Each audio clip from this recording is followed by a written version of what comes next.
waiting for anyone from the Labour front bench whatsoever to at least give us one thing they're going to do different.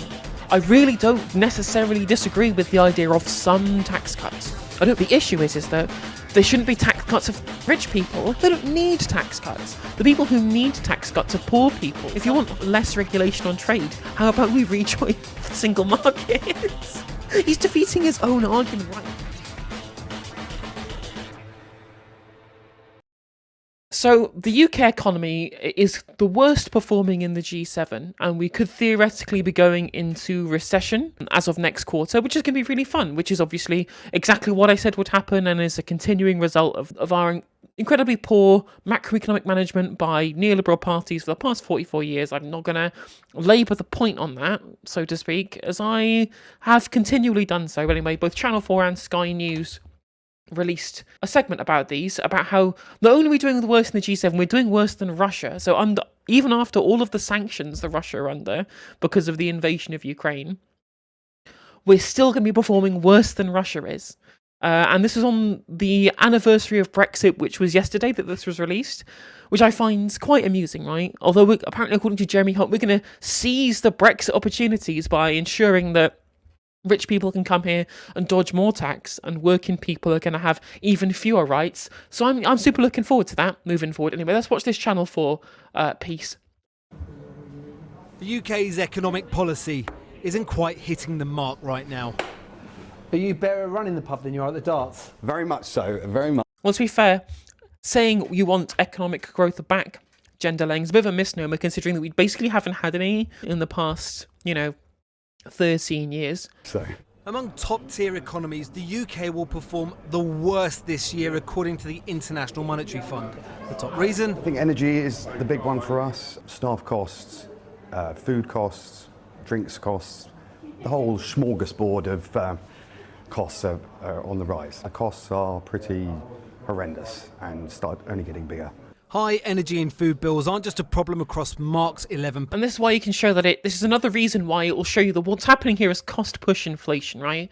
Because of the issues with regards to the value of the pound and the trade deficit, and with regards to the issues with supply chains, because of leaving the single market partially, but also the war in Ukraine. And knock-on effects from the pandemic, the cost push inflation is what's pushing up businesses' prices. They're not increasing their prices to meet demand, which is what you would expect if it was a money supply issue. It is their costs on the back end requiring them to then increase the prices to maintain profit margins. It's nothing to do with the wage price spiral. It's nothing to do with the quantity of money. It's all about the supply chains. It's all about the cost push. These are two completely different things, and that's why people are trying to tell you that the inflationary problem is because we've had too much government spending. Are talking a bunch of shit, really. They're talking nonsense. And to be fair, there is an issue with extra money supply, right? The issue isn't inflating actual goods and services prices, which is what inflation is. That's what CPI is, or RPI is, the retail price index, or the consumer price index, regardless of which metric that you use, because these both specifically cover goods and services. They don't cover asset prices. Now, the issue with the pandemic is all of that money went into the pockets of rich people who then used it to buy up assets and increase the price of assets, which doesn't have any impact on the overall value of commodities and services within the economy, which is what we're talking about when we talk about actual inflation. Pubs, but across the entire nation, according to the IMF. Staff shortages and rising mortgage costs and taxes mean the UK will perform worse this year than even Russia. The IMF predicts that Britain's economy will shrink by more than 0.5% this year, making it the only leading nation expected to enter a recession. These aren't just meaningless numbers, there are real-world consequences to our faltering economy. The number of firms going bankrupt in England and Wales jumped 57% in the year just gone, the worst figures since the height of the financial crisis in 2009. Just today, Paperchase went into administration. I love Paperchase so much. Clearly, all of the times I went into Paperchase in like St Pancras or whatever, clearly I should have been actually buying stuff to try and keep the company afloat, rather than just going and looking at all the pretty paper. Clearly I, as a millennial, am responsible for Paperchase going bust. It's almost like, right? It's almost like, guys, just listening close a bit, right? It's almost like that people don't have enough expendable income because they don't get paid enough to be able to go out and spend money on discretionary purchases that keep the economy going, because wages have been depressed and housing is too expensive. Isn't that weird? Isn't that a weird situation to be in?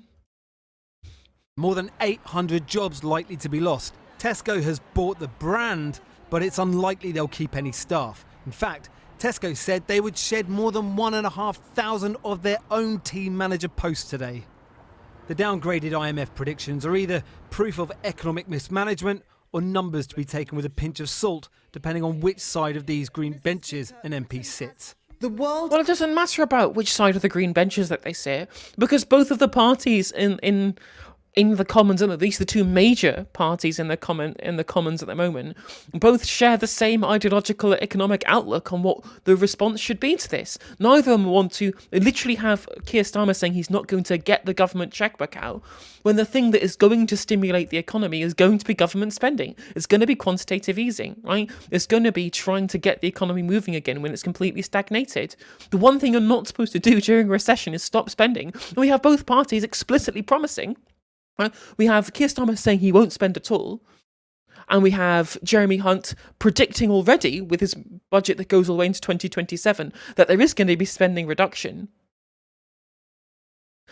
So both parties are promising identical non-solutions to this issue. The only other solution that you've got is going back to what Liz Truss said, and we all know what happens when we do what Liz Truss says.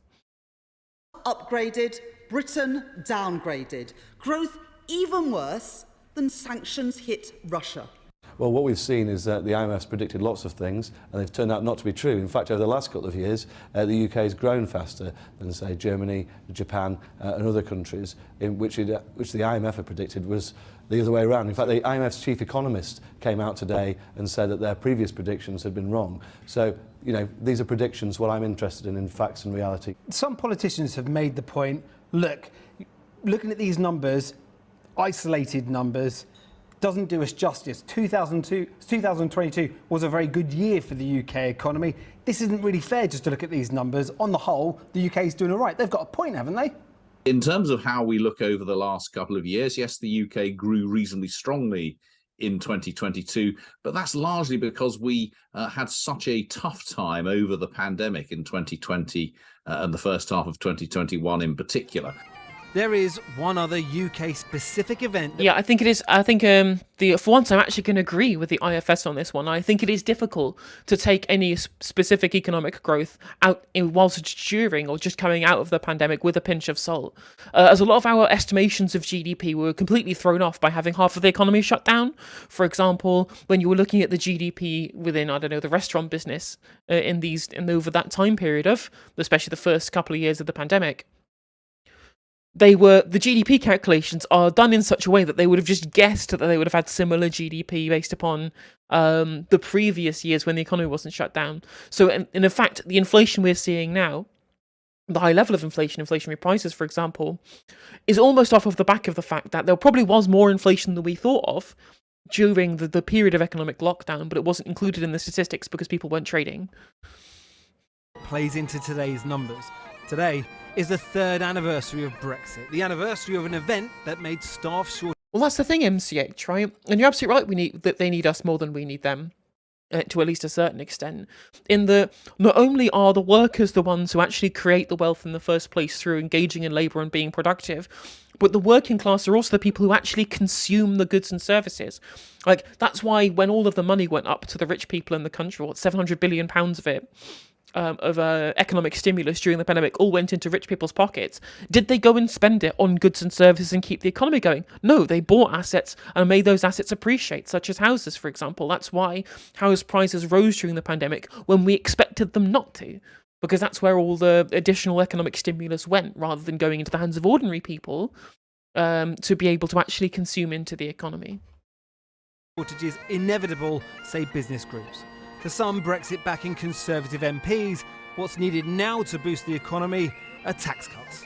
My concern is the British government, whilst I understand what they're doing, they've got to recognise there are certain key areas of business which does need to have a greater level of tax reduction, easing on it, and then individuals, of course, in due course. So if you had in front of you either a tax cut or just getting inflation down? Which one would you pick? I think inflation down at this time, yeah. From the personal level and an ideological level, I would go for tax cuts. However, from a business perspective at this time, I'm still on the side of cutting costs and support at the moment. This is unprecedented to me in my working career. And that's the problem, is that people are thinking, oh, we need to get inflation down. When because all of the issues that we have with inflation are all, basically, they're all exogenous pressures to our economy, with the increase in commodity prices that we import too much. Obviously, we've shot ourselves in the foot by leaving the single market and erecting more trade barriers from our closest trade partner, when we're a country who relies on imports essentially to survive, at least economically. That we can't do. There's no magic quick fix to getting inflation down. Inflation will go down over time as previous months of high inflationary periods go out of the statistics. It's a 12-month, essentially retrogrades 12 months, obviously, with regards to which time period used to calculate inflation. But that will just happen automatically as things wear out as we go along from the pandemic, and the supply chains essentially fix themselves, having been affected by the instigation of the war in Ukraine last year.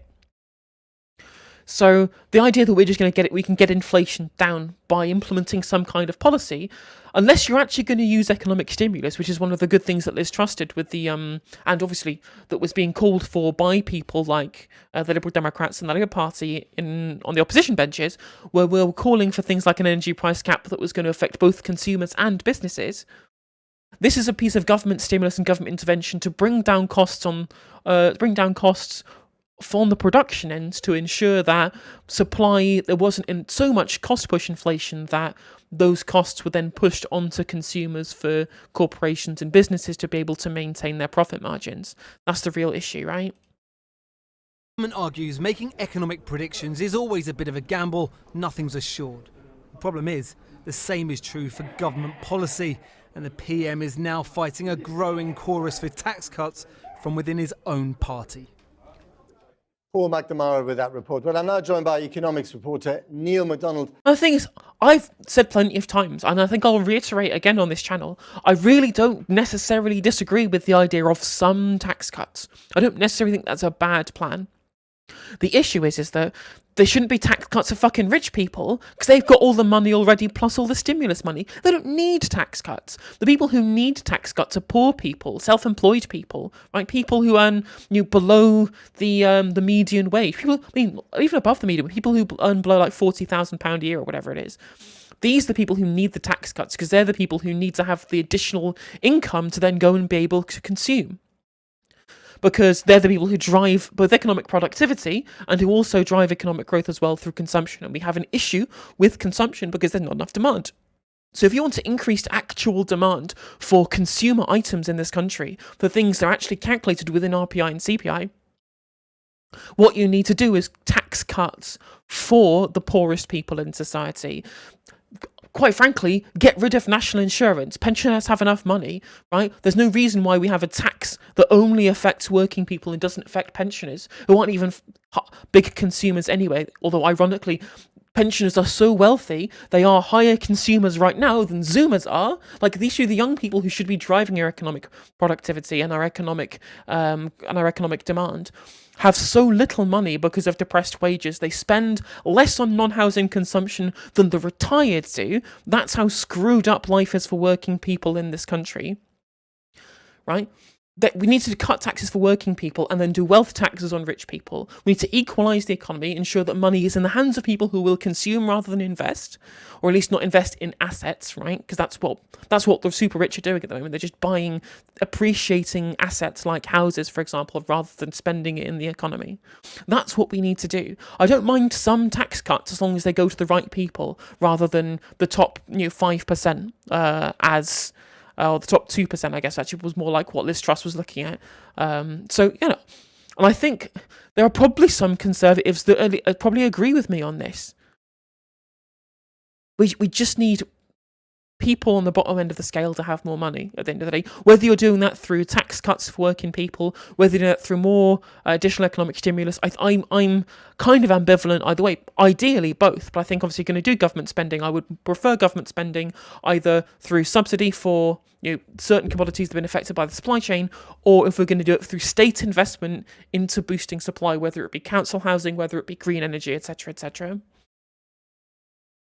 Not national insurance, something for fabrication anyway. It's not put into a pot specifically for health and social care. No, you're absolutely right, Fancy Wookie. It's just a tax on working people. It's the closest thing we have to a poll tax, except it only affects working people and doesn't affect fucking pensioners. And pensioners are more wealthy than working people at this point in time. A quarter of pensioners are millionaires. I do think that it would make more sense for us to be able to have some kind of cost of living payment for poorer pensioners, but the fact that we have so many wealthy pensioners who are getting tax breaks they don't need, plus inflation beating rises on their state pension, when we're not even getting proper inflation busting pay rises for actual productive members of the economy, shows that our entire economic system is completely lopsided. Some people say forecast, schmorecast. How seriously should we take this? Well, Matt, we could have been having a lovely conversation right now about some good economic news for once, because today the IMF was talking about more growth in China, talking about a resilient economy in Europe. Unfortunately, those glimmers of optimism, it did not extend to the UK. As Paul was explaining, it sees the UK as the only major industrial nation actually shrinking in output this year. Now, that is a forecast. It is not a fact yet. But the IMF identifies a number of big economic problems in the UK. It says we're more exposed to high gas prices than others. Fewer of our workers have returned to employment since the COVID lockdown. And of course, the Bank of England is raising interest rates sharply here. Okay, so what else have we learned today about the economy? Okay, so we're talking about Yeah, you're absolutely right, Fancy Wiki. And Gary Stevenson was talking about that. We watched that his segment BBC Politics, that it makes no sense. And I was making this point before as well, that we highly tax income earned through employment, whether it be from income tax, national insurance, and we have low taxation on dividend payouts and capital gains, when the whole point of taxation is that you tax things that you want to disincentivize. So at the moment, we're disincentivizing working and incentivizing living off of dividends and capital gains, when the thing that's productive is the thing we're highly taxing, and the non-productive income is the thing that we're taxing less. So we're pushing more people to being non-productive, which is nonsensical economics. You're right, Bilderberg. Forecast. Now let's talk about some actual data. And it does shed some light on how those rises in interest rates are starting to affect the housing market. So if you look at the number of mortgages being approved to buy a house, you can see how it falls over the autumn. Today we learned in December, just 35,000 or so new mortgages approved. Now that is, apart from the COVID period, that's the lowest monthly number since 2009, when, of course, the UK economy was in recession. And the reason, of course, rising interest rates. And just remind us why that matters. Well, a lot of economists think that as those numbers go down, house prices are going to go down with them. That might sound like good news if you're hoping to buy a property, though, of course, your mortgage rate's probably also gone up as well. But the truth is that a buoyant housing market does tend to support the rest of the economy, not just the building of new homes, but of course the moving and the refurbishing of homes. And all of that activity is likely to slip away. So, sum it up, where does that leave the economy?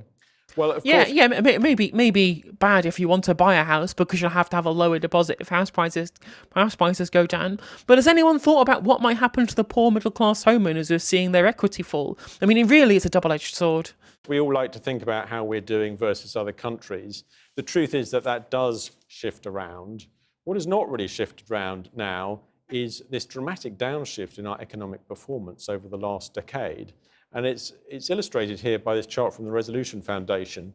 This shows economic output per person in the UK rising over decades, and they very helpfully projected it all the way up to today. Unfortunately, of course, that continuation, that top line isn't what happened. What actually happened is the bottom white line. Yeah, if we'd stayed on the top line, we'd have been £10,000 per person better off. We'd have been a much wealthier nation.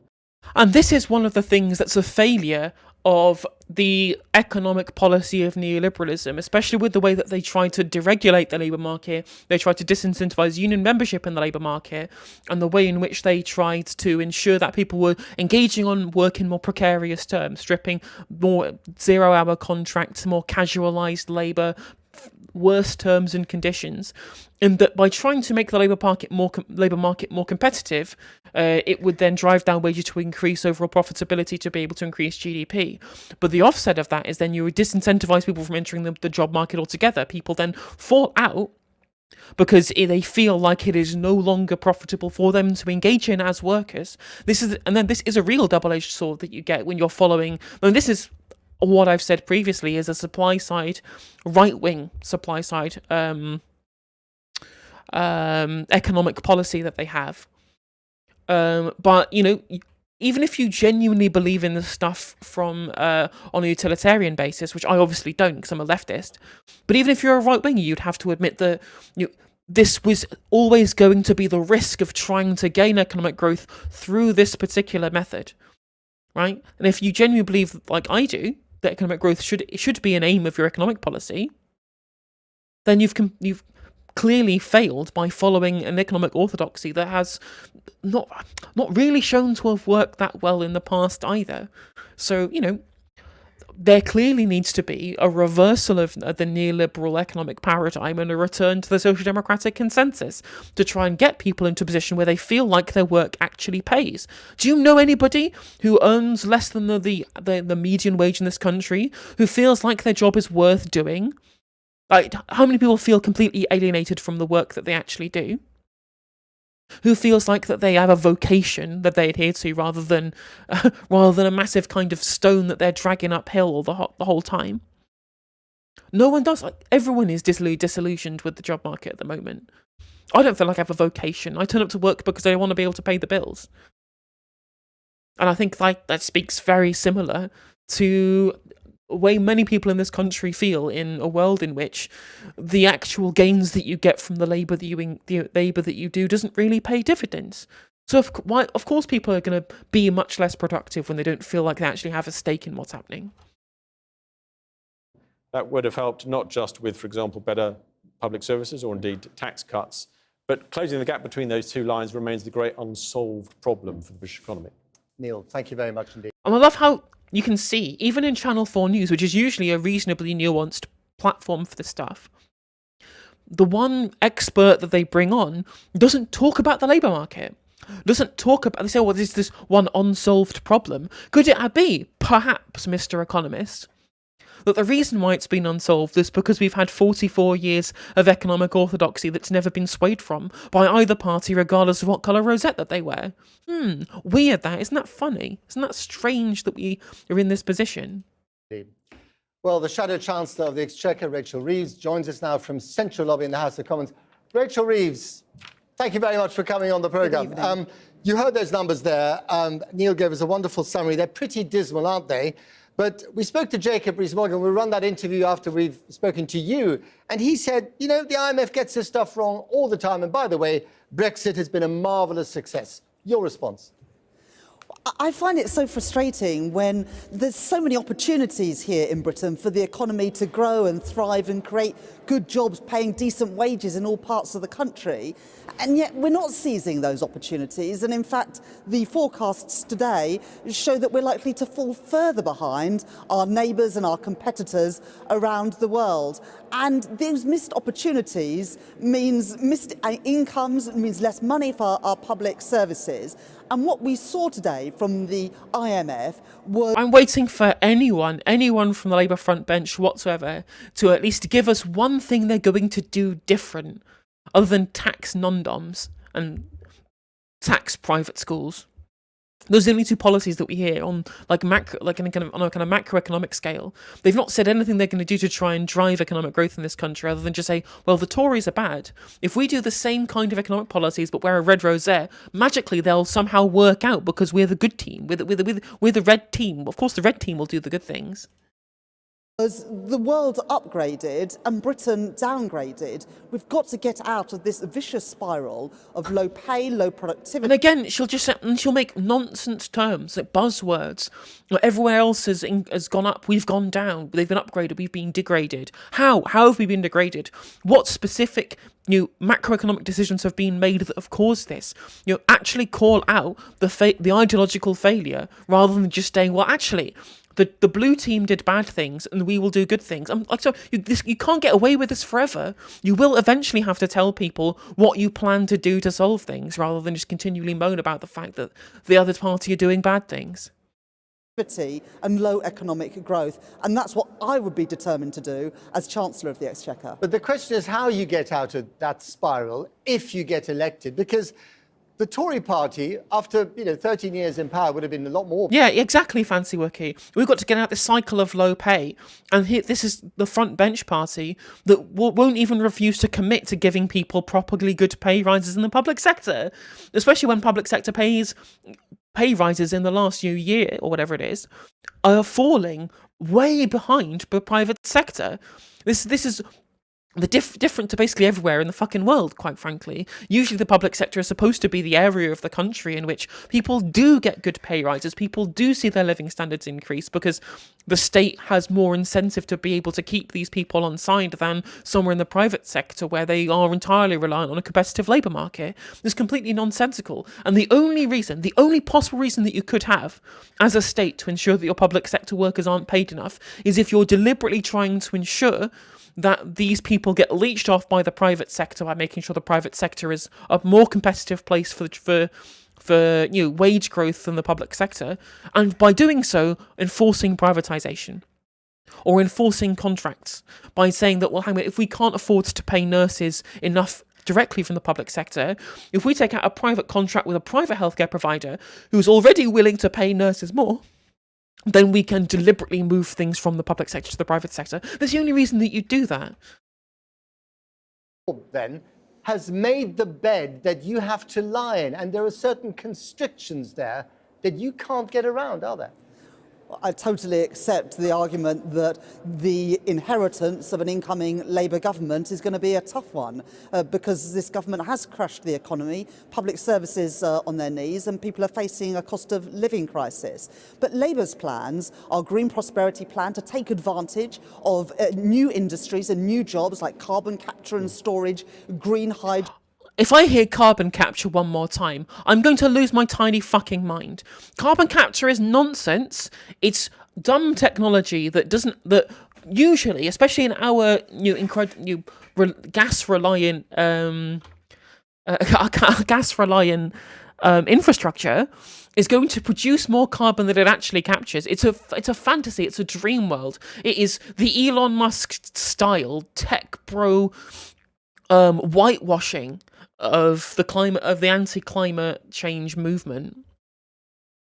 And when we want to be a proponent of net zero, the only reason why anyone would ever bring up carbon capture is if they fundamentally don't want to mess with the fossil fuel industry. Greenwashing, exactly, my reverend. That's a really good term to use. It is greenwashing. That's exactly what it is. Where they don't want to admit that the only way we can actually solve these issues of climate change is to completely divest from fossil fuels, tell these gigantic oligarchic fossil fuel companies to go fuck themselves, and actually build proper future green infrastructure and green electricity production in this country, or investing further into nuclear power, for example. But the only way you would ever invest in carbon capture is because you know that the only way to deal with additional carbon being put out by fossil fuel industries is to be able to have some way of getting rid of it. And there's an easy way of doing that, and that is not let the fossil fuel industry put that into the fucking atmosphere to begin with. It's very simple. Hydrogen, tidal energy are exactly the sorts of areas where Britain could excel. And the same with life sciences, our cultural industries. There are big opportunities there for a government that's willing to partner with business to realise that potential in all parts of the country. That sounds great, but you do have to pay for it. Now, the green agenda, I think you've said, will cost you £27 billion. That's what you have to borrow to make it work. Ed Balls, who used to be, what you are now, Shadow Chancellor, Do I think there'll be a hung parliament if you think, like me, that Labour are pushing people towards voting for other parties and this will damage their effectiveness in government? I don't think so, Scribby. I actually think that there's a big movement at the moment. I think people are getting more switched on to the idea of tactical voting specifically, especially when we live in a world in which everyone's coalescing around the same kind of consensus neoliberal politics again. We're back in the days of Michael Howard versus Tony Blair all over again. It's going back to that ideological kind of groupthink within the political sphere. And I think when we get to that point, when people realise that all they actually want to do is see the back of the Tories, I think people will vote very tactically. And I think we will see a very crushing Labour victory at the next general election. There'll be obviously an increase in the Green vote, which is great. Glad to see the Greens get a high proportion of votes. Hate to see Greens losing deposits and all that, but will they win any more seats? I don't think so. And, the Conservatives have tanked their polling so hard, and there will be a vote split on the right as well because of Reform UK, which will counteract the fact there'll be some kind of vote split on the left plus more tactical voting. Because I feel like the right wing do want to punish the Conservatives. The people who are on the really far right, the Reform UK types and the right wing of the Tory party, they do want to see some kind of rout of the Conservative Party in 2025, because then they can use it as an excuse for doing right-wing entryism in the Conservative Party, going further with the ERG types to try and turn them into another IEA-style libertarian party. But the only way of them doing that is ensuring that establishment MPs that they have currently, who believe in kind of mediated neoliberalism rather than libertarianism, to lose their seats and then try and become MPs at the next general election after the drubbing that they will theoretically get in 2025. I think that's the long-term plan as far as the right wing are concerned, and they don't mind if Keir Starmer wants to run on a right-wing platform economically and a reactionary platform with regards to social issues. I think they're happy to deal with that, seeing how ideologically kind of similar Keir Starmer and Rishi Sunak are. If you're a Tory right-winger, if you're a Reform UK candidate, you will almost certainly, like me, see Sunak and Starmer as being part of the same political establishment. And so the Tories losing and Starmer being Prime Minister, you're happy to deal with that for 5 years if it means you get the chance at doing the entryist thing 5 years down the line from there and turning the Conservative Party into a libertarian party rather than a neoliberal party. I think that's the long-term plan. Maybe I'm wrong, maybe I'm just reading too much into this, but it's what I do as a leftist, right? It's what I would do to a future Labour Party.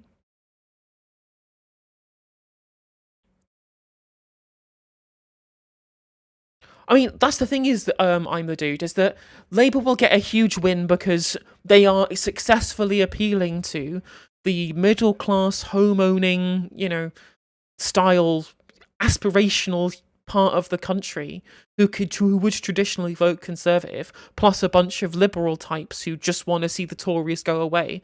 They're, again, like they did in the 1990s and the 2000s, building electoral coalitions out of liberals who want to vote for them because they feel like they have an economic gain from doing so, and minority members who literally cannot function with the Tories in government. Which is, again, a dangerous position. Just as I said before, when I mentioned in my last segment I uploaded a couple of days ago, actually, about the threat of a fascist resurgence in the wake of a Labour Party abandoning class politics to be able to pander to middle-class people. So much so, we have Richard Tice from Reform UK in his speech that he did earlier yesterday, saying that castigating the Conservative government for nationalising our water, for privatising our water, and for saying that British public services should be British owned, right? If Reform UK is going to be an incredibly reactionary social force with kind of middle of the road SDP style economic politics, then that's the literal position that we have from the National Rally in France right now. We are in dangerous times, and Labour abandoning class politics to chase after middle-class liberals will only exacerbate and accelerate that. Just the other day said, that is a massive problem because you cannot borrow that much money under the current economic circumstances, or indeed the circumstances that you are likely to inherit. Well, you don't need to borrow it. You have a fucking central bank. Learn how the economy works, please. Let's look at what's happening around the world. In the United States, President Biden is implementing the Inflation Reduction Act, which is investment in these industries of the future. In Europe, the Net Zero Industry Act is about ensuring that Europe gets its share of investment in those industries of the future. Now, Britain can either sit it out and say, oh, let the US and Europe develop those technologies and jobs of the future, or we can get stuck in and seize those opportunities for towns and cities across the UK. And the big irony, MCH, is that part of Boris Johnson's win in 2019 was because he moved the Conservative Party leftwards on economics, right? He may have been a kind of blustering populist with regards to specifically Brexit policy. But when you look at, obviously levelling up didn't really work out, and it was all a big kind of smokescreen because it never really actually levelled anything up and was a piddly amount of money compared to what they shelled out to bulk up the pockets of the super rich. But when they were trying to appeal to people, it was from I say left-wing, but left-wing as far as the Conservatives are concerned, rather than overall leftist in a kind of holistic sense. He was coming in, he was the antidote, as far as people were concerned optically, to the neoliberal policies of conservative governments of the recent past. By saying we will be an interventionist government as far as the state is concerned. I mean, do you think if someone like Rishi Sunak was in charge at the time, do we think we would have got continual cost of living payments coming from the Conservative government? Of course we would. And it was Boris Johnson wanting to be liked by people. Because again, it's the only reason why he was ever Prime Minister in the first place, because he wanted to be famous and liked, which is the one thing that you get from populist administrations from the right that you wouldn't get from neoliberal governments on the right, technocrats from the right. They would fundamentally don't care about being liked. They care about fulfilling their ideological dogma. So wouldn't have done the same kind of cost of living payments that you got from Boris Johnson. I firmly believe that he was part of the reason why he was so ousted from the Conservative Party in the way that he was is because he was too left-wing for them. I'm determined we don't miss out on those opportunities. And so investing in things to boost our productivity, boost our growth, and to actually get our economy firing on all cylinders, those are good investments, wise investments that government will make alongside business, because business investment is absolutely essential too in realising those opportunities. But I know the European Union is obsessed with getting a better deal out of the, America's, Green Inflation Reduction Act. But we're not part of that gang anymore. We're going to do this by ourselves. And again, on the question of borrowing, are you okay to borrow that much more money when the economy has basically run out of it and we're already on our knees? You can't run out of money. We're a sovereign currency issuer. Why do we let these idiot journalists just get away with this stuff? Just stating complete nonsense facts just because they know the public don't understand how the economy works. We cannot run out of money. We are a sovereign currency issuer. There is always the gilts are back down to the yields that they were at before the mini budget. The money is there again to borrow. The idea that both the actual media are putting out and what the Labour Party have been saying the whole time, all the economy is damaged, right? There may be the quote unquote black hole from poor managing of the overall national debt, plus issues with regards to what happened with regards to the mini budget. That time has now passed. There's the additional. I'm literally a communist. Minton's Journey with the Follow. Welcome to No Justice Stream. Hope you're doing well. Like the idea that suddenly there's no way of fixing the economy now because of what happened in October. That's not true. That's just not true at all. And the gilts will always be available. The bond market is still reasonably, it's not crashed, like it's back, it's rallied back to where it was just as the gilt yields were kind of rising in midway through last year during the leadership election. I'm sorry, you cannot use all the Tories screwed up the economy as an excuse forever, especially when their screwing up of the economy was entirely because they didn't have enough spending on public services. So to say that you're not going to then fix that with spending on public services is a nonsensical argument. Well, look, the Conservatives tried last year to borrow to fund tax cuts. That was unsustainable and markets reacted to it. But there's a difference between that short-term sugar rush and investing in those things alongside business, a partner to business, in things that will improve our productivity and our growth. That's what the US are doing. That's what European countries are doing. And we're sitting on the sidelines. And I fear that unless we get in on this... Can you think, Rachel, right? Rachel, can you think of any other particular reasons why our economy might differ from the rest of the European Union? Can you give us a little reason, or not even the European Union, other countries within Europe that have other kind of weird, like trade relationships with the European Union that might not actually be members? Can you think about any of these countries and what might be different? Is there something big that you might be missing in all of this? Game that in the years to come we're going to find we are importing electric vehicles, importing steel, importing electricity, because we missed this moment to invest here in Britain to get those good jobs, that investment right here to our shores. And again, I'm just going to make the same criticism I made in the previous segment that I did, where I'm like saying that they're going to partner with business on this stuff is nonsensical, because then all of the money that you're spending through state subsidy of these private enterprises is not going to go into making bills cheaper, making commodities cheaper for everybody. What it's going to do is it's going to go into the profit margins of the people who would be supplying the commodities in the first place. The whole point of having a supply side leftist philosophy is that using the states to be able to increase supply means that you can also increase supply of cheap commodities, because you have no interest in the profit motive and no interest in maintaining those profits by maximizing returns on the actual money that you spend. You can keep those down because you don't need to make a profit, ensuring that supply of these commodities remains high so the market is competitive, and that's the power of using state investment. By using state subsidy for private enterprises, you gain nothing other than, I guess making your mates and creating oligarchs through these public-private partnerships, just like Blair tried to do in the 2000s and failed, obviously, like Starmer will fail again. Let's get back to that bed that I described at the beginning. Part of that bed is also that the Tory party has raised taxes to a level that we haven't seen since the 1950s. And, of course, we're out of the EU, and you won't talk about return to the single market or the customs union. So basically, you have snookered yourself, partly because of what you're committed not to do, and partly because of the situation they're going to leave for you if you get to power.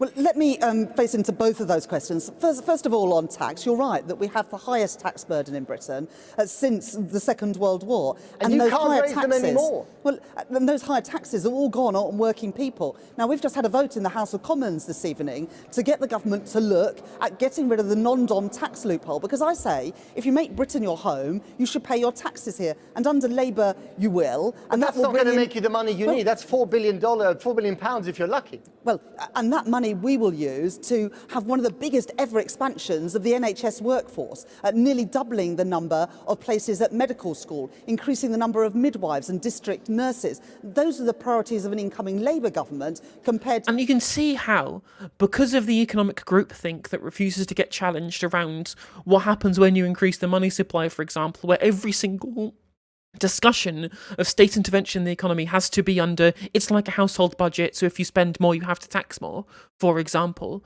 How that this is an assumption based upon nothing, because QTM theories of inflation have basically been shown forever to be completely incorrect, for example. And so we leave every single conversation about this without leaving with a proper answer. Because these journalists don't understand. There was literally a study that I'm going to talk about later that was done internally within the BBC, showing that people in the BBC didn't understand how economics works.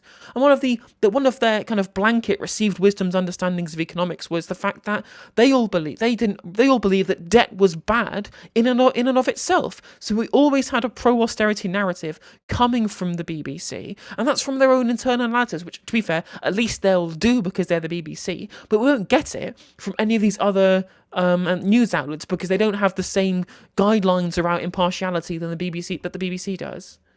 To the Tories who just want to keep these tax loopholes that benefit some of the very richest people in society. But let me also answer your question, though, about Brexit. Look, Labour have said that we're not going to reopen that divisive debate that created so many divisions in our communities and in our families, but we will fix some of the gaping holes in the Brexit deal that the government secured, because it is holding back British businesses and exporters, and whether that is in professional services, our cultural... I mean, it's not holding back businesses and exporters in Northern Ireland because they're still part of the single market. But you want to change that because you want to scrap the Northern Ireland Protocol, just like the Conservatives do.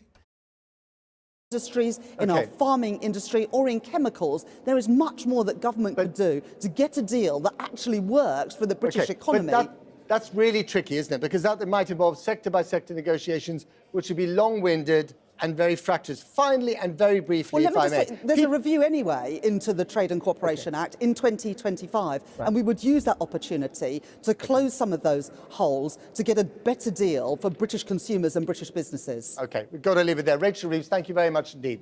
Thank you. See, literally, she just said we're going to close loopholes and there's going to be a tax on non-doms, but we need to get the economy. She has nothing. She has nothing. The Labour Party has nothing. They have no answers, no solutions, nothing. They cannot. And that they again, and this reporter here was at least right in one sense that they have snookered themselves, but they've not snookered themselves in the way that he says that they have. They've snookered themselves because they've essentially said that you have a bunch of red lines that they refuse to cross. Whilst also promising a bunch of stuff that would involve going over those red lines. And the red lines are the issue here. It's not the promising stuff that's the issue. It's the fact that one of their red lines is, we will treat the economy like a household budget, which it fucking isn't. Frustration. Well, earlier I spoke to Jacob Rees-Mogg, who was, of course, Business Secretary last year under Liz Truss when she was Prime Minister, and I asked him what he thinks of the IMF's predictions for the UK. There are two things to say. First of all, it's worth looking, and I've got a sheet here with the figures on, how the UK has done on the IMF figures over the last 2 years, so 21 and 22, when we've outperformed advanced economies. We've outperformed the United States, Germany, France, Italy, Spain, Japan, and Canada. So we're coming off 2 relatively strong years with cumulative growth of 11.9%, higher than all those other countries. So you would expect that if you've had 2 very strong years, I mean, this is practically biblical, you then move to a less good period. The other thing, which I've also got immediately to hand, thanks to the estimable Guido Fawkes, is that the IMF has under-forecast the UK's GDP every year since 2016. And in some years, quite significantly. In 2021, it was hopelessly wrong. And in 2022, again, it was wrong by a significant margin. But every year since 2016 makes you think that the IMF's forecasts aren't actually worth the paper they're written on. But the thing is... I love how the only 2 years he'll actually give you figures for are the 2 years that I mentioned previously when we were coming out of the pandemic, and the figures were always going to be sort of skewed with regards to what that was going to get. Literally, yeah, Bilderberg, like, he specifically picks the COVID years. I'll be interesting to see... Actually, fuck it. IMF... UK growth predictions. We actually were looking at a prediction of around about, from 2016 onwards, of around about, between 1 and 2%, really. So we could still have around about the 2% growth mark and have been beating the IMF predictions regardless. The ordinary people living in this country trying to survive in this economic environment, they don't really care that much about the IMF numbers. But what they do care about is the reality of their lives. Higher taxes, lower living standards, public services in a pretty dismal state, and the country on strike. I mean, this is what decline looks like, isn't it? Well, I think the Bank of England had to raise interest rates. I think it was actually slow to do so. And that it didn't need to raise interest rates. There wasn't a problem with economic demand. In fact, there wasn't enough economic demand. That was the problem. And they said, okay, what we're going to do is going to pull the anti-demand lever because, quite frankly, that we should have left alone when interest rates were due to supply shocks rather than due to an excess of demand. And so they did the wrong thing. They shouldn't have raised interest rates at all. Our figures would probably be improving sooner if the Bank of England had acted faster, as the Federal Reserve did in the United States. So that would have paved the way for an earlier recovery. WQ65, thank you for the follow. Welcome to No Justice Stream. Hope you're doing well.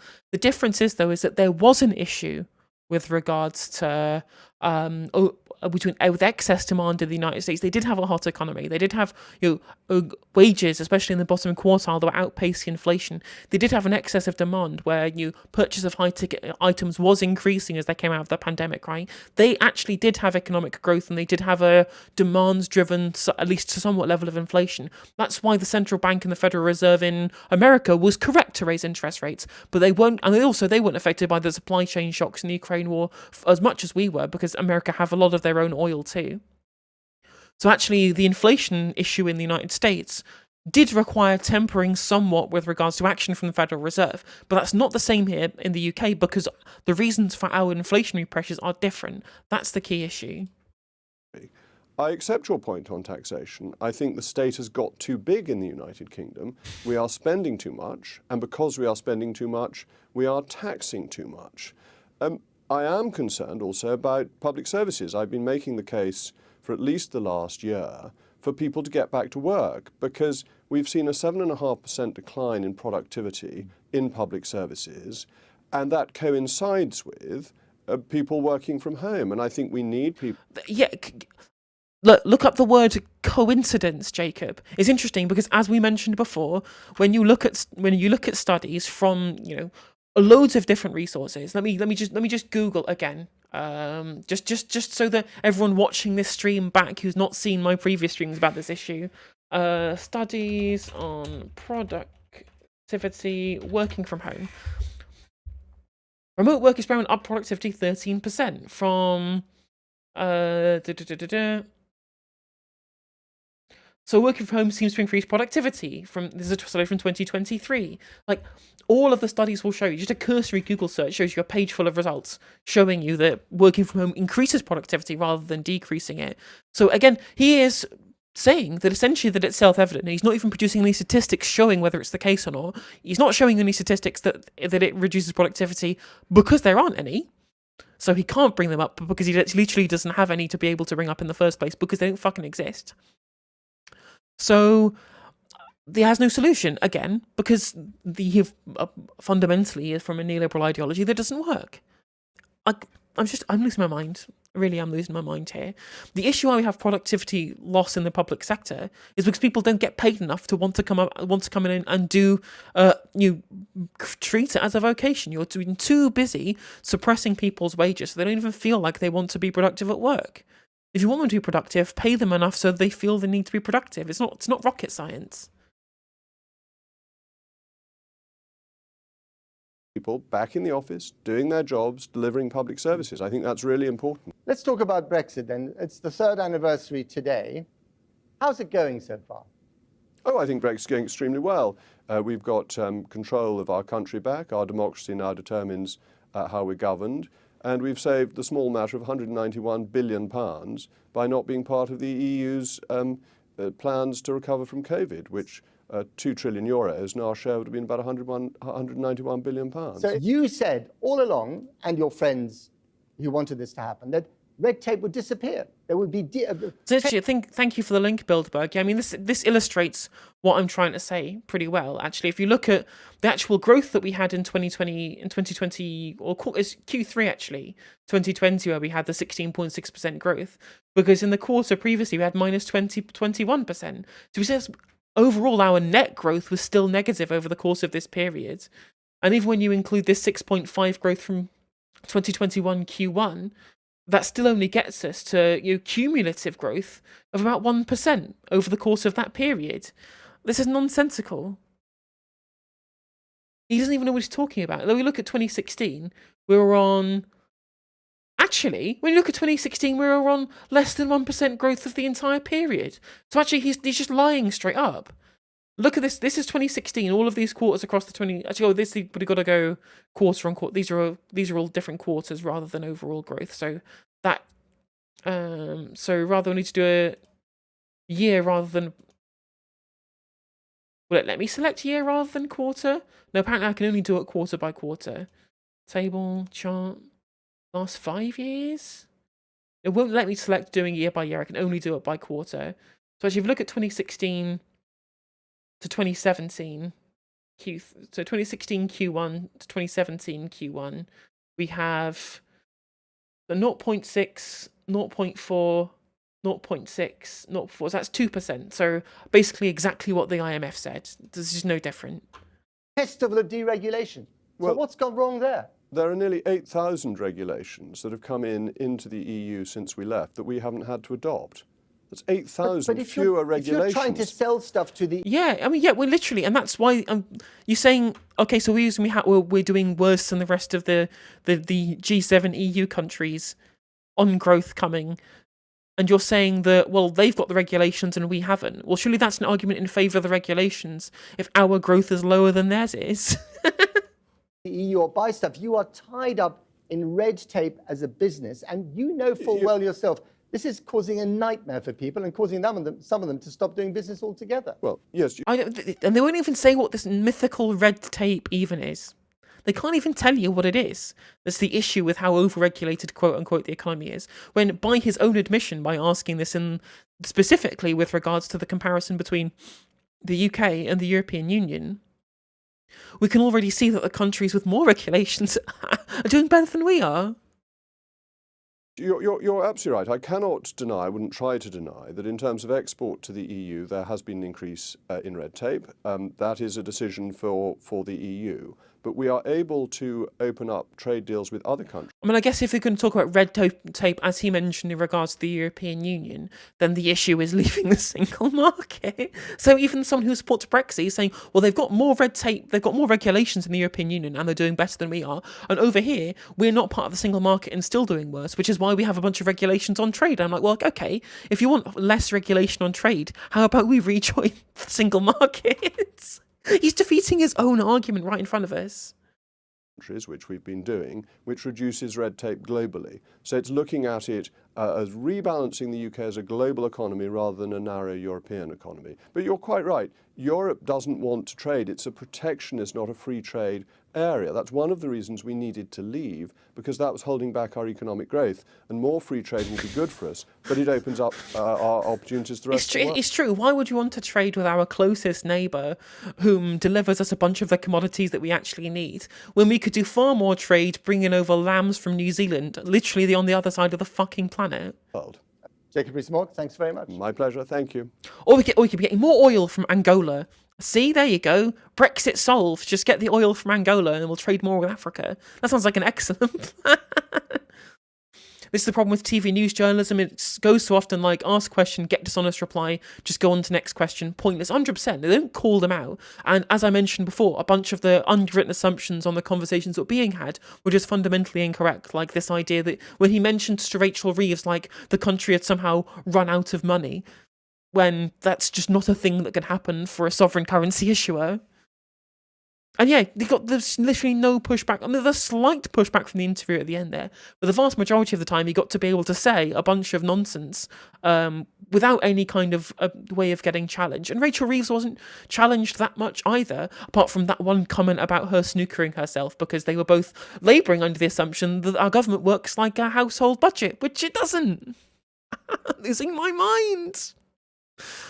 Oh dear Lord. I mean, what we probably should do on that notice, on that note specifically, is bring up the comments that I was going to make about economic reporting with regards to the BBC. This is the one. This is something released by Richard Murphy the other day. Review of the impartiality of BBC coverage of taxation, public spending, borrowing, government debt. The BBC commissioned a report that was submitted to the BBC in November and has now been published.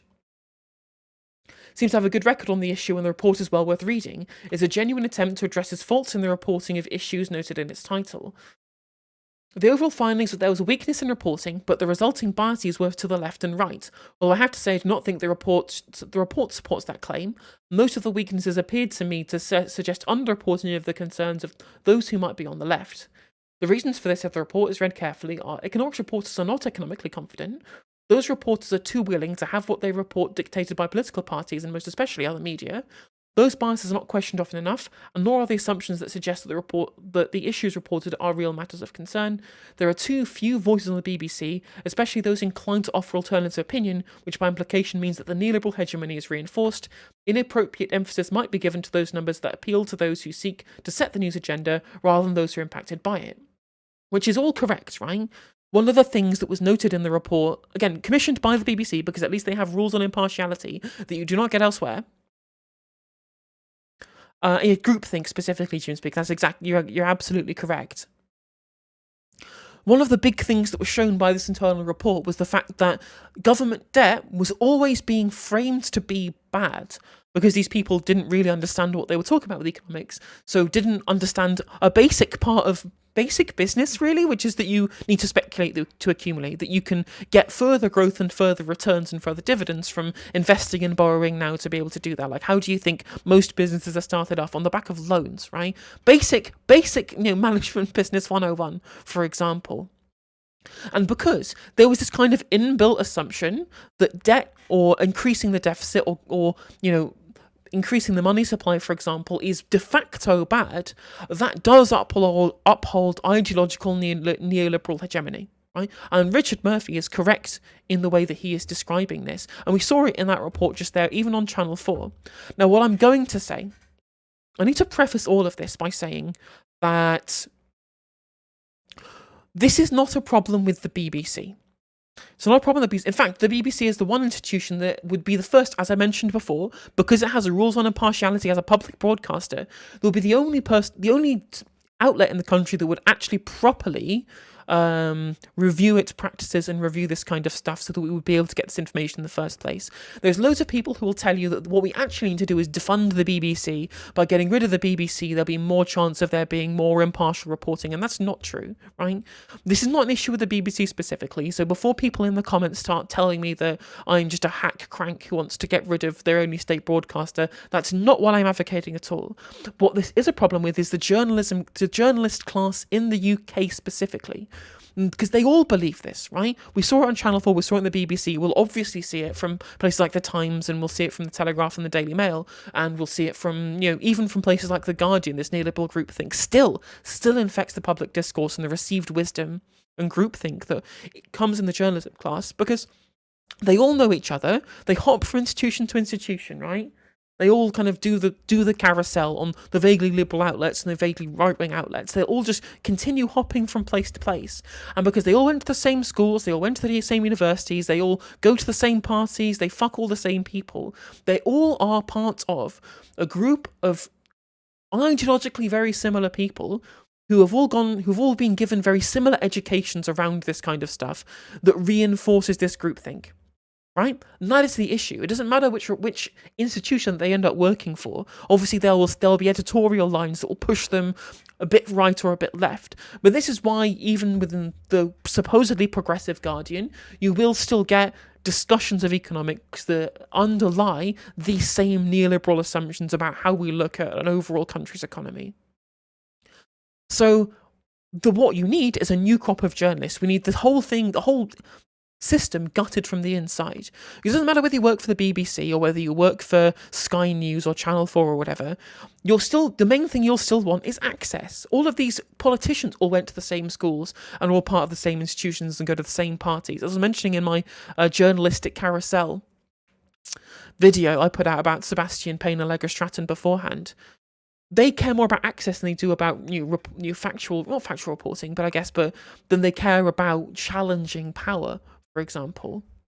So you won't actually get properly impartial reporting anywhere, regardless of whether it's the BBC or somewhere else. Obviously, the BBC is the most likely place for it to be impartial, but when you have Boris Johnson appointing his mates who help him get loans to high positions who get to control the output, that impartiality is also going to be threatened on the outset.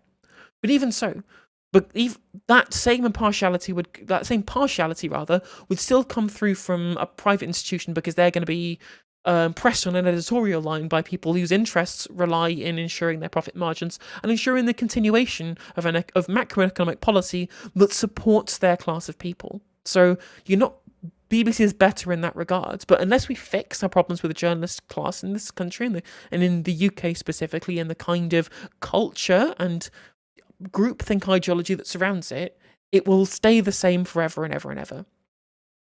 And that's the point.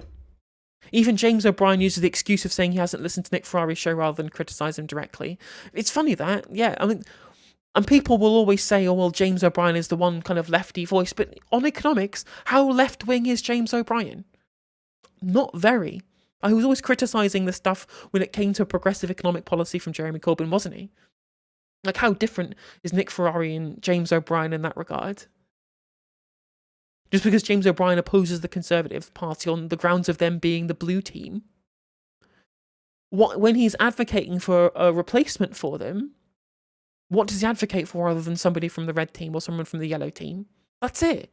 There's no actual ideological underpinning of his opposition to conservatism or the Conservative Party. Abolishing private schools will solve most of this stuff. True. Absolutely cannot agree with that statement more. Private schools are the one of the early kind of the onset problems that is caused this issue in the first place, because it's full of the same people from the same backgrounds with the same ideology.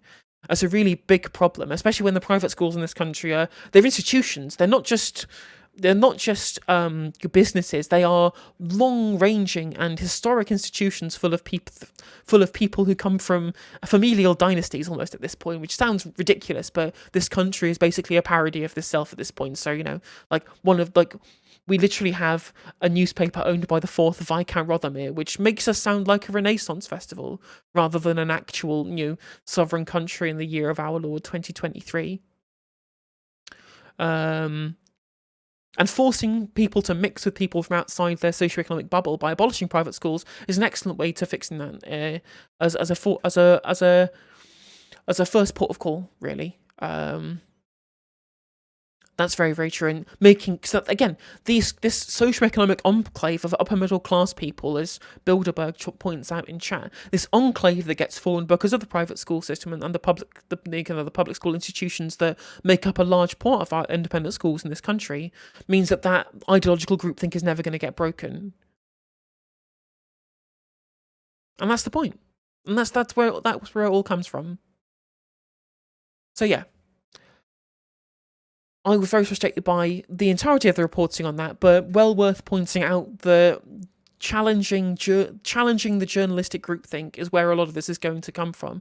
Because at the end of the day, the reason why obviously I believe that Rachel Reeves and Keir Starmer are ideological neoliberals anyway, but even if they weren't, because it doesn't really matter to me what actually is in their hearts, it matters to me what they do and say and the policies they're going to enact.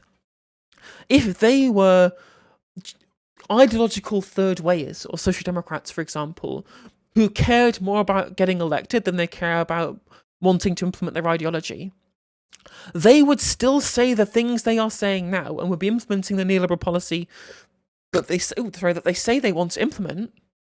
They would still be doing that because they would still be labouring under the assumption that the public would not elect them unless they went along with the neoliberal assumptions about the economy that's been drummed into people incessantly over the past 20 years or so by a journalistic class that treats it as received wisdom. Because the journalists in our country are the people who are supposed to be informing the people in this country about how the economy works and about the economic policies that are being put forward by the political parties. If you are someone who's trying to get elected, if you stray outside of the economic groupthink, people will then inherently think against you because of what they've been taught kind of by osmosis by engaging with the journalistic sphere, who are essentially misinforming them, possibly by accident, possibly deliberately. Who even cares? Because regardless of the intention, it's still misinformed people and ideologically indoctrinated people into a neoliberal assumptions about the economy that are, quite frankly, wrong and bad for everywhere. So even if Rachel Reeves wanted to do proper social democratic economic policy, she would feel like she couldn't say that on air, because people would naturally be hesitant and reactive to it because of what they've been taught through osmosis by the ideological groupthink that's been received wisdom from the journalists in power. It's a vicious cycle. It really, really is. If the rich knew their children had to learn in state schools, they'd pay a lot more tax, and they'd want the teacher to be paid more and to be better as well. Exactly. They have no point in caring about those systems if their kids aren't actually going to be part of it.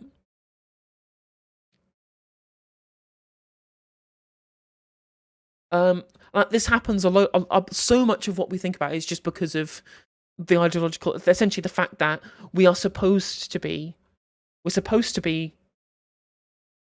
informed by the press in this country, and they do the complete opposite. They do not inform us. In fact, they do the opposite of informing us because they spend far too much of their time not breaking stories because they're in the public interest, but breaking stories because they believe that it'll be something that will get them views in the online or sell papers, which is the opposite of what they should be doing, which is ensuring that things are within the public interest are brought to light. Why is it only that we're hearing about Nadeem Zahawi's tax issues 6 months down the line when the press obviously knew about this earlier? Why, as I mentioned before, were all of the press who are in relationships or in cahoots or have lines of contact with people who are implicated by Partygate only talking about Partygate another 6 months down the line as well? They knew that it was happening and they didn't bother reporting it until either they thought it was going to be basically a quiet news week so that it would bring attention to their publication, or because they realised they wanted to be able to bring Boris Johnson down because they felt that he was either an electoral liability or an economic liability. It's as simple as that.